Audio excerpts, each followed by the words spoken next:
Hey, what's up guys? This is Anthony from Anthony's Customs, and for this video we are looking at my newest custom. This is kind of a remake of an old custom I made kind of a long time ago now. This goes with the one that I made not too long ago, which was another remake. This customer wanted me to remake it was originally a shield agent, which was an original design, and he wanted me to remake it as a Hydra agent, like a Hydra special ops type of character. So this guy is wearing all gray and black with a little bit of gold just to kind of hint at the Hydra thing, and then of course there is the Hydra logo on his chest.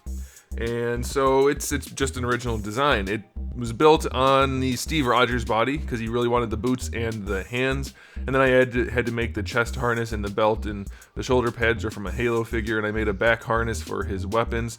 He's got a new sheath on his side, on his back, so lots of different weapons on this guy. He only wanted blades. The original one had a lot of guns, a lot of magnetic guns that could swap out to all different places on his body.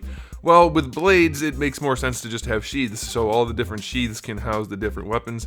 Of course, the thigh holster and the back holster only hold knives, so those are probably going to be best suited for the knives. But we do have the one on his belt which has the big sword in it, and the one on his back which has the sort of shorter sword. Those are both, of course, interchangeable. And then we do have some other weapons. As you can see in his hand here, we have his Kusarigama. So I made this. This is actually 3D printed. It's a modified version of one of the items I'm making for my action figure line. I thought it would be appropriate to use it here because he really wanted this type of accessory, so I went ahead and made that. He also wanted a couple of the things chromed, so this is one of them. The blade on this is chromed out, and everything else is just like your standard gray plastic, silver plastic. But I'll show you the other one that's chromed out in a second. But let's go ahead and get this out of the way. I'll kind of go through some of the stuff. So this sword obviously comes out, this comes out, those are interchangeable. But one of the things that was kind of a trick for this custom is that he wanted these hands to stay on the figure because he really liked the way they look, and I don't disagree. I really like these gloves, so I just repainted them. But here's the problem. These hands are meant for holding guns, relatively large guns. So what I had to do was drill them out and put magnets in the hands so that all of the weapons can be held in some way, and he can still hold guns if the customer wants to give him some guns later on down the road. So what I did was, like, I'll show you, take this one out for example and show you this. So this, in order for him to hold it, because he's got those big gun holding hands, it just wasn't going to work. It's too small, so I actually drilled out the center of it and put a magnet in there and then resculpted over it so you can't even tell. And now it actually just holds into the hand perfectly well. And I made the magnets polarized so that you could hold it on either side. And like, you're not really going to be able to tell that he's not actually holding it. The magnets hold everything in place perfectly. So it's a total pain in the ass, but it's a good solution for something like this.